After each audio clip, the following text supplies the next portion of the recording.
Indiana County Chamber of Commerce. Good morning to you. Good morning, Todd. Hey, I don't know if you're aware of this or not, but there's something called COVID-19 out there.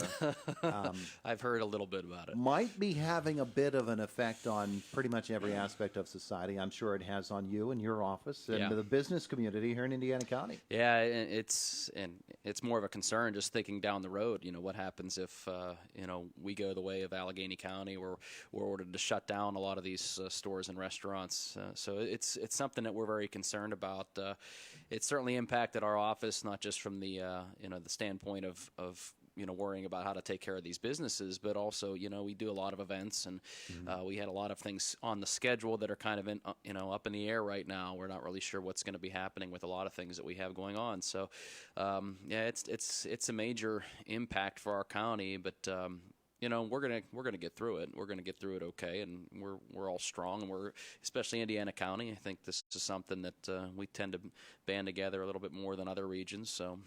We'll, as long as we keep working together, we'll be able to make it through. You and others who are in decision-making capacities for Indiana County, I'm sure that you've had discussions among different agencies and organizations to determine, as a business organization, how do we proceed from here? Yeah, and and we do have meetings that are scheduled, later this week about that too. So, we're going to continue to have discussions on, plans, and we try to encourage all businesses to put their own contingency and continuity plans together. That's one thing I talked about in our board meeting last week when we focused a lot on this issue, is just making sure that a lot of small businesses they may not have something put together. They may not think about it or think that they need it.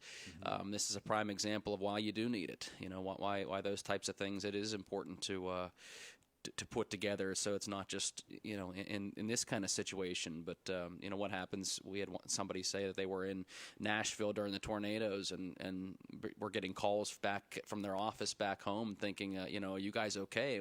And they thought, well, wow, what would happen if I wasn't okay? What would happen in the business? And so there are a lot of situations you just don't think about, and this, unfortunately, sometimes it's something like this that helps you put it into perspective.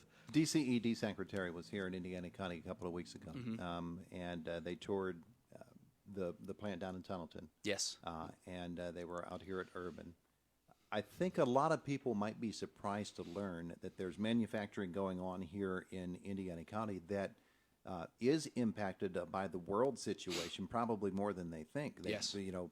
For instance, the plant in Tunnelton is getting parts maybe from other countries. They're affected, and so supply lines get broken or delayed, and that trickles down to the local economy. Yeah, the supply chain.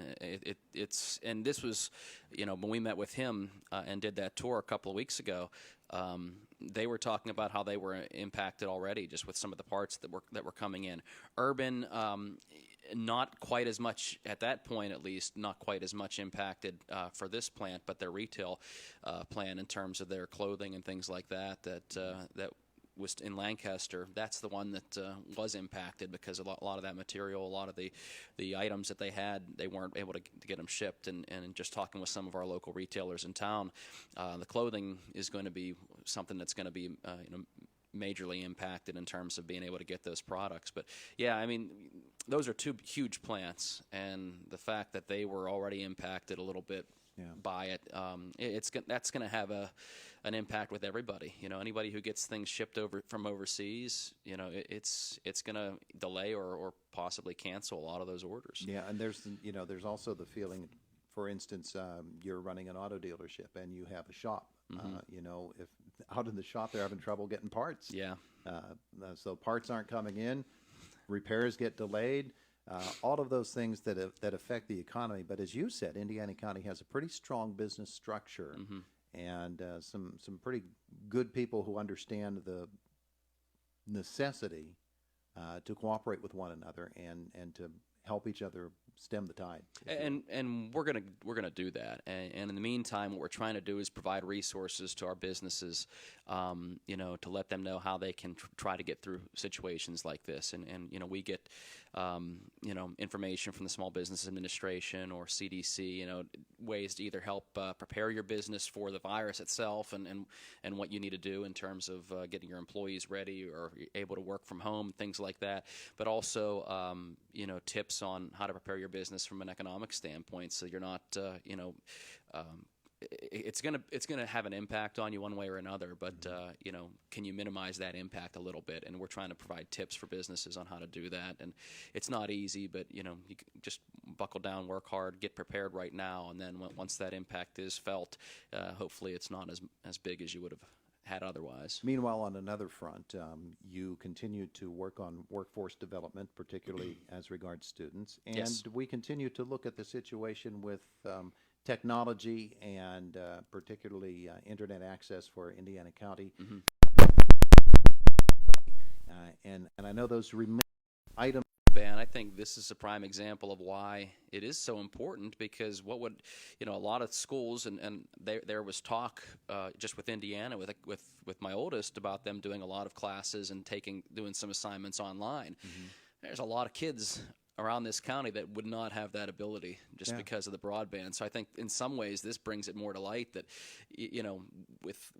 with the schools being shut down for a couple of weeks, and if that would happen to go longer and they wanted to try to do more classes online so that the kids aren't just completely, away from any kind of lesson for weeks, they won't have that capability to do that in certain parts of this county. And I think that's where that kind of brings that to a head where, yeah, we definitely need that. That's why this is a prime reason why that broadband is so important.